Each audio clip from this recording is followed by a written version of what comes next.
குழந்தைங்க பெரியவங்கெல்லாம் ரொம்ப விரும்பி சாப்பிட்ற மாதிரி நல்ல ஒரு டேஸ்டான ரொம்பவே சூப்பரான சிக்கன் ஃப்ரைட் ரைஸ் எப்படி செய்யுதுன்னு பார்க்கலாமா. நான் 300 கிராம் எலும்பு இல்லாமல் சிக்கன் வாங்கியிருக்கேன். இப்போ இது ஒரு பவுலில் சேர்த்துடலாம். இப்போ இதில் ஒரு 1/4 டீஸ்பூன் அளவுக்கு ஜீரகத்தூள் சேர்த்துடலாம். 1/2 டீஸ்பூன் அளவுக்கு மல்லித்தூள் சேர்த்துக்கலாம்.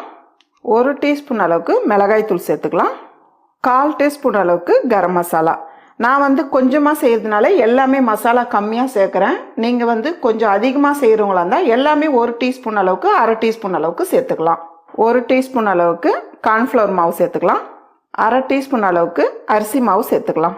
ஒரு 1/4 டீஸ்பூன் அளவுக்கு பெப்பர், ஒரு 4 சிட்டிக்கு அளவு மஞ்சத்தூள், கூடவே தேவையான அளவு உப்பு சேர்த்துக்கலாம். உப்பு மட்டும் பார்த்து சேர்த்துக்குங்க.